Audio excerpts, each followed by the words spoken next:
Hi, I'm Norma Hendricks, reading Artist Residency Reflections, written in October of 2023. Mary Oliver wrote, "Creative work needs solitude. It needs concentration without interruptions. It needs the whole sky to fly in, and no eye watching until it comes to that certainty which it aspires to." No one yet has made a list of places where the extraordinary may happen and where it may not. Still, there are indications. Among crowds, in drawing rooms, among easements and comforts and pleasure, it is seldom seen.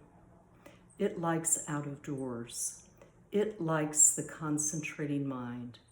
It likes solitude.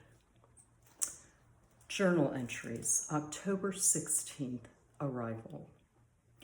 The view from my bedroom window at Maelor begins with a few slate row houses with climbing vines and scattered planters. Beyond is a steep emerald hill dotted with sheep. The sky is obscured in mist. Across the hall, the studio I will be using has one window facing the roof and chimney of the old stone house across the street. Though these views are the same as last year, when I occupied this suite of rooms, all is different now. The autumn air is moody, the cold moisture penetrating, but the same raw beauty that called me back to Corris is just as alluring. October 18th, yesterday I began my work. 4 more pieces to complete the suite of 8 works for the exhibit, Reconsidering Nature, to be hung next week here at Maelor. These collages describe the way I take in the landscape, focus in and out, eyes glancing from tall, massive shapes to delicate linear gestures to subtle minutiae. One element overlaying another, I view them as visual poems. October 19th, I succeeded in taking a lovely walk yesterday.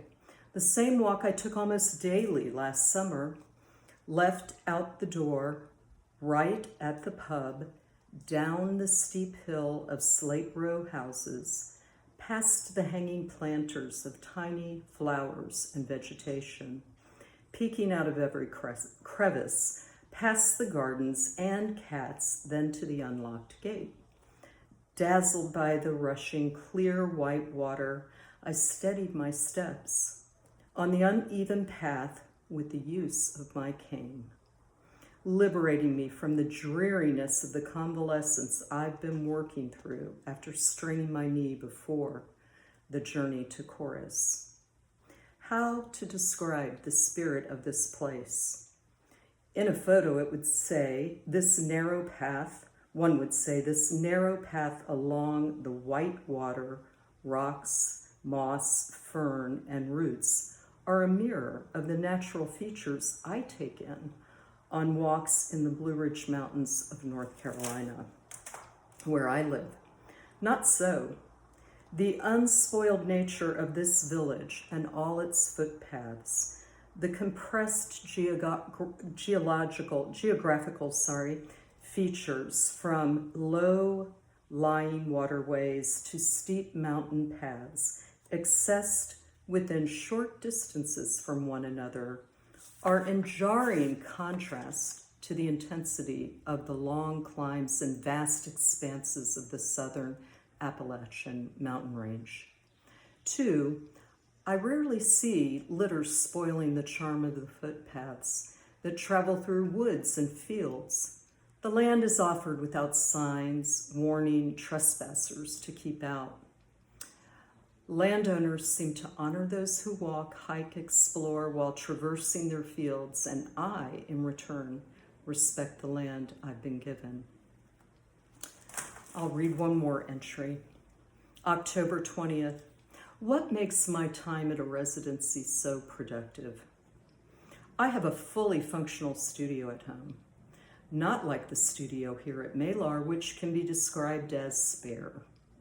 But at home, I have a multitude of duties to attend before I ever get to my studio. Here, I wake early, sip coffee as I write, read correspondences, then cross the little hall directly to the studio where I am free of unwanted distractions. The forthcoming exhibit here at Maelor has kept me from doing my usual floundering in the beginning of a residency, the mental state that confounds me when I see myriad possibilities with no clear direction. Instead, the 4 collages done at my home studio have propelled me into my work here. 4 more collages to complete a suite of 8. Tomorrow morning, I will put on music to settle me into ink drawings and see what arises. Thank you.